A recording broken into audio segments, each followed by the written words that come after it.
মধ্যে ভিড়টা দেখতে পাচ্ছেন, মানে এক এক সিটে একজন করে বসে আছে। মনে করছেন লোকাল ট্রেনে আসলে কিন্তু প্রচুর পরিমাণে ভিড় হবে, সেটা কিন্তু একদমই নয়। এই জায়গাটায় ভাই কার্ভটা দেখো, 45 টাকায় যাচ্ছি হাওড়া থেকে দীঘা।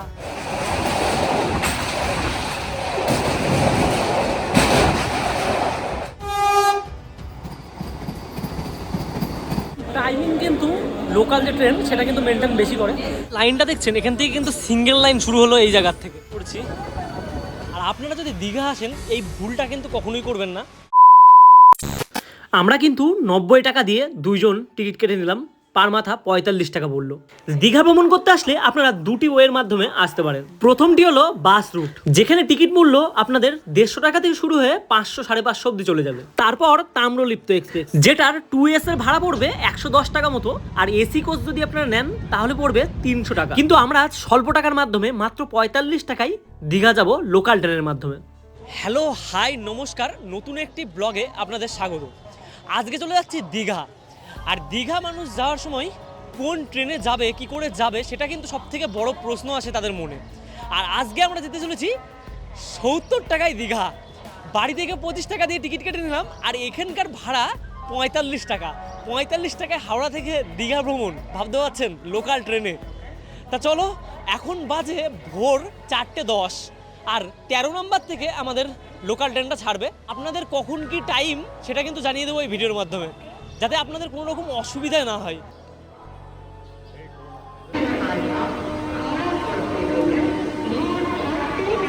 তা হাওড়ার ব্যস্ততম পরিবেশ দেখতে পাচ্ছেন। এখন ভোরবেলায় এরকম পরিমাণে লোক, যেই স্টেশন কখনো মানে ঘুমায় না বলতে গেলে, সবসময় মানুষ জেগেই থাকে। তা সেই স্টেশনে এখন দাঁড়িয়ে আছি।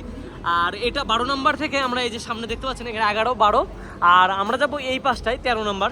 আর আপনারা যদি কোনো কারণে তাম্রলিপ্ত এক্সপ্রেসে যান তাহলে কিন্তু আপনাদের ঠিক ওই পাশে 21 নম্বর, 20 নম্বর এরকম জায়গার থেকে ট্রেনটা ছাড়বে। আর আমরা এখন যাচ্ছি 13 নম্বরে। 13 নম্বর থেকে লোকাল ট্রেনটা ছাড়বে। এই যে আমাদের ট্রেন, যেটা যাবে খড়গপুর। কিন্তু আমরা কিন্তু খড়গপুর নামবো না, আমরা সাঁতরাগাছি নেমে যাব। আর ট্রেন নাম্বার 644। তাই এই ট্রেনে করেই আমরা যাব কিন্তু মেচেদা পর্যন্ত। সেই মেচেদার থেকে কিন্তু ট্রেন চেঞ্জ করেই আমরা দীঘা পৌঁছে যাব 2 স্টেপের মাধ্যমে। তা চলো একটু সামনের দিকে এগোই। আর ভিড় দেখতে পাচ্ছেন, সবাই কিন্তু মানে অলরেডি বসে পড়েছে। আপনারা যদি আসেন তাহলে অবশ্যই কিন্তু একটু আগে বেরোবেন।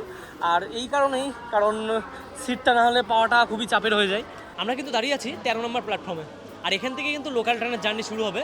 আর সময় বলতে এখন বললাম ভোরবেলা 4:50 ট্রেনটা ছাড়বে। আর আপনারা যদি আসেন এখান থেকে কিন্তু মেচেদা অবধি গিয়ে ট্রেন এখান থেকে চেঞ্জ করে আপনারা চলে যেতে পারেন দীঘা। আর যদি তাম্রলিপ্ত এক্সপ্রেসে করেন তাহলে তো ব্যাপারটা অন্য, 6টার সময় ছাড়বে। কিন্তু একটা সব থেকে বড়ো ব্যাপার, এই ট্রেনটা কিন্তু তাম্রলিপ্ত এক্সপ্রেসের আগে পৌঁছায় ওখানে। তার 7 জনেই কিন্তু উঠলাম। লোকাল ট্রেনের জার্নিটা একটু বেশি হলেও খুব এমন বেশি হয় না, কারণ ভোরবেলার ট্রেন আর জায়গাও পাওয়া যায়। আপনারা যদি আসেন আর মনে করেন লোকাল ট্রেনে জার্নি করবে, আপনাদের জার্নিটা কিন্তু অনেকটাই সুন্দর হবে। আমরা কিন্তু এখন হাওড়া ছেড়ে রওনা দিলাম মেচেদার দিকে। তা ট্রেনটা এখন ছাড়লো 4:50, একদম রাইট টাইমে ছেড়েছে ট্রেনটা। আর এই যে ট্রেনের মধ্যে ভিড়টা দেখতে পাচ্ছেন, মানে এক এক সিটে একজন করে বসে আছে। তা আপনারা যদি এখানে আসেন তাহলে কিন্তু আপনারা অবভিয়াসলি সিট পেয়ে যাবেন, কারণ হাওড়া থেকে সিট অ্যাভেলেবেল পাওয়া যায়। আর তারপরে একটু ভিড় হয়, খুব বেশি ভিড় হবে না। আর সব থেকে বড়ো কথা, অনেক ট্রেন ক্যান্সেল করা হয়েছে, যেগুলো সাঁতরাগাছির থেকে ছাড়বে কিন্তু হাওড়া থেকে ছাড়বে না। তা হাওড়া থেকে কিন্তু যদি ট্রেন না থাকে তাহলে আপনারা সাঁতরাগাছি গিয়ে তারপরে কিন্তু ট্রেনটা ধরতে পারেন। এই যে দেখতে পাচ্ছেন, এই পাশ দিয়ে এক্সপ্রেস যাচ্ছে আর আমরা মিডিলে, আর এই পাশ দিয়েও একটা এক্সপ্রেস যাচ্ছে। মানে একটা অদ্ভুত ব্যাপার, মানে নিজেকে খুব গরিব বলে মনে হচ্ছে। এখানে দৃশ্য সেই লেভেলের দৃশ্য।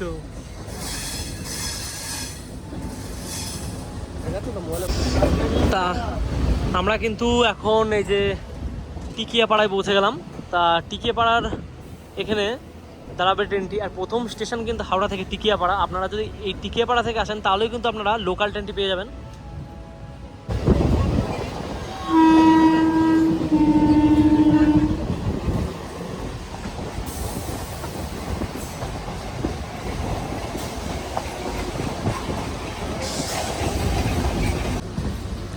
তা অনেকক্ষণ অপেক্ষার পর কিন্তু আমরা পৌঁছে গেলাম সাঁতরাগাছি। আর এইভাবে কিন্তু ট্রেনে মাথা বের করবেন না, কারণ সামনে পোল আসছে, আপনার ক্রাশ না।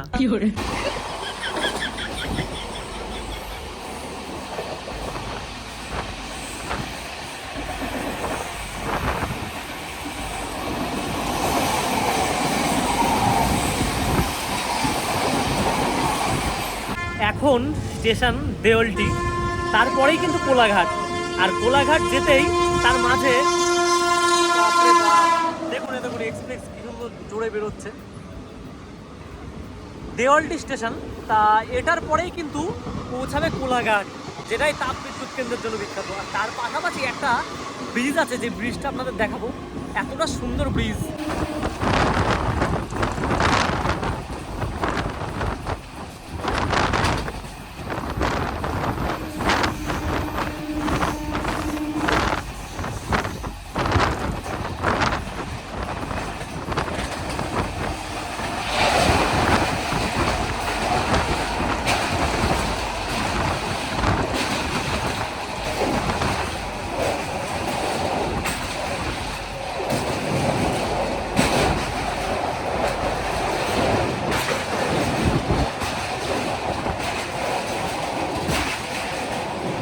তা মেচেদা স্টেশনে এসে কিন্তু নিয়ে নিলাম মুড়ি। তা এটা দিয়ে সকালে আজকে খাওয়া শুরু হলো। বন্ধুরা, আমরা কিন্তু চলে আসলাম এখন মেচেদা স্টেশনে। আর আপনারা যদি দীঘা আসেন, এই ভুলটা কিন্তু কখনোই করবেন না। আমরা সাঁতরাগাছির থেকে না উঠে আমরা ডাইরেক্ট মেচেদা স্টেশনে নেমে পড়েছি। আর যে ট্রেনটা আছে সেটা সাঁতরাগাছির থেকে ছেড়ে আসে, সেটা এখানে মেচেদা অবধি আসার পর সেটাকে নাম্বার চেঞ্জ করে দীঘা করে দেয়, মানে দীঘা অবধি লাস্ট যাবে সে ট্রেনটা। আমরা কিন্তু আগে জানতাম না, তাই এখানে চলে এসেছি। আর আপনারা যদি আসেন অবশ্যই হাওড়া থেকে সাঁতরাগাছি নামবেন লোকাল ট্রেনে, তারপর সাঁতরাগাছির থেকে একবারে দীঘা চলে আসবেন, তাহলে আপনি অনেক বেটার এক্সপিরিয়েন্স পাবেন, কারণ সেই জায়গাটার থেকে আপনি সিট পেয়ে যাবেন। আর এখানে আসলে কিন্তু আমরা সিটটা পাচ্ছি না। আপনি যে ট্রেনটা দেখতে পাচ্ছেন, এটা মেদিনীপুর লোকাল। তা এটাকে কিন্তু দীঘার ট্রেন বলে ভেবে ভুল করবেন না, আপনারা অবশ্যই কিন্তু দেখে নেবেন, নাহলে আপনাদের গন্তব্যস্থল দীঘার থেকে কিন্তু পাল্টে মেদিনীপুর হয়ে যাবে।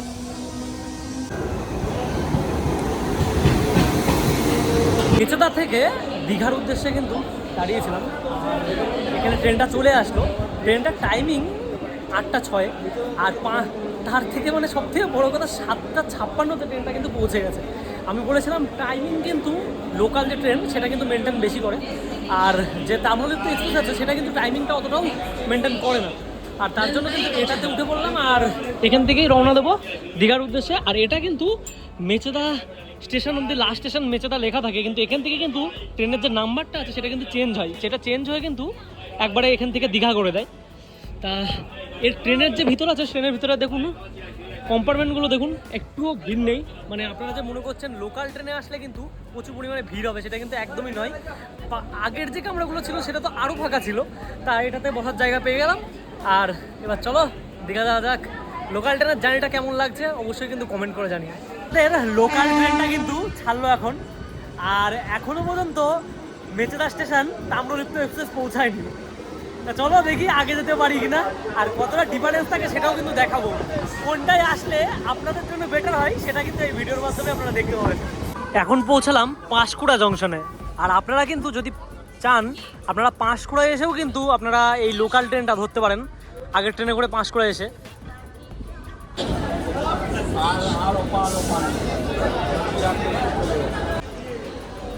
তা বন্ধুরা, ট্রেনটা কিন্তু পাঁশকুড়া জংশনেই অনেকক্ষণ ধরে দাঁড়িয়ে আছে।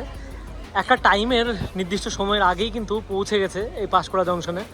30-এর টাইম আর 24-এ এসে পৌঁছে গেছে। আর এই যে আমার এই যে ফোনে দেখতে পাচ্ছেন তাম্রলিপ্ত এক্সপ্রেস, যেটা রঘুনাথ বাড়ি ছাড়ালো, মানে এর পাশ দিয়ে বেরিয়ে গিয়েছে আগেই। তা একটা সিঙ্গেল লাইন, এরপর মানে কিছু সময়ের ডিস্টেন্স, যেই ডিস্টেন্সটা মানে একদমই কম বলতে গেলে লোকাল ট্রেন আর এক্সপ্রেসের মধ্যে। তা সেই ডিস্টেন্সটা একটু তো আশপাশ দিয়ে যাবেই, কারণ কোথায় 45 টাকার টিকিট আর কোথায় 120 টাকার। ভূত একটা ব্যাপার। দাঁড়িয়েছিলাম ট্রেনে, তা ট্রেনটা কিন্তু পাঁশকুড়া থেকে ওই দিক যাওয়ার কথা, আমি জানি ওই দিক যাবে, তা ট্রেনটা কিন্তু আবার যে পাশ দিয়ে এসেছিলাম সেই পাশেই দৌড়াচ্ছে, মানে যে অদ্ভুত একটা এক্সপিরিয়েন্স।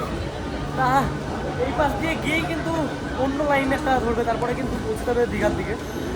এই যে এই পাশ দিয়ে আমরা আসলাম পাঁশকুড়া জংশনে, আবার কিন্তু এই পাশেই যাচ্ছি, কিন্তু লাইনটা চেঞ্জ।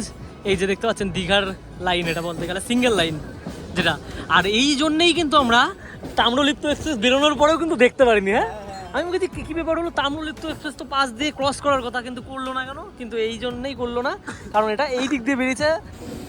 এখন আমি আছি রামনগর, আর রামনগরের পরে কিন্তু টিকরা, তারপরেই দীঘা স্টেশন।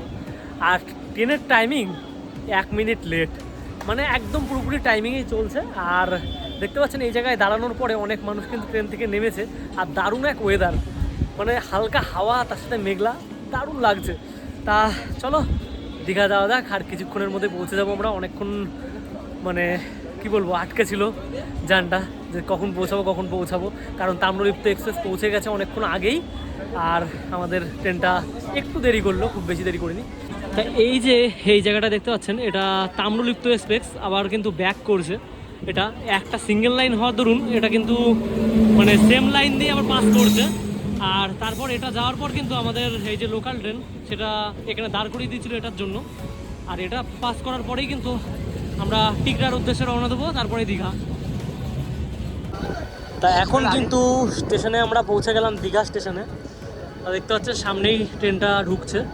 তা দীঘাতে প্রবেশ করলাম, আর দীঘাতে প্রবেশ করার পরে ওয়েদারটা দেখতে পাচ্ছ, আকাশ কিন্তু মেঘলা। আর এই মেঘলা ওয়েদারে মানে সত্যি কথা বলতে আনন্দটা বেশি হলেও ক্যামেরা কিন্তু খুব ভালো সাথ দেয় না, তার জন্য কিন্তু পিকচার কোয়ালিটি অনেক কমা হয়। ঘড়ির কাঁটায় এখন সময় 11:12, আর আমরা কিন্তু পৌঁছে গেছি দীঘা স্টেশনে। আর সবাই নেমে গন্তব্যস্থলের দিকে যাচ্ছে। আজকে কিন্তু কোনো অকেশন বা হলিডে নেই, তাতেই এমন মানুষ। পিছনে যে ট্রেনটা দেখতে পাচ্ছেন, এটাই করেই কিন্তু আসলাম দীঘা স্টেশনে। আর সত্যি কথা বলতে জার্নিটা অনেকটাই সুন্দর হলো। আর এটাই কিন্তু প্রথমে ছিল মেচেদা লোকাল, আর এখন দেখুন বোর্ডে লেখা আছে দীঘা। তা লোকালের জার্নিটা দেখালাম, কেমন লাগলো ভিডিওটা অবশ্যই বলবেন। তো চলো দীঘায় আনন্দ করা যাক।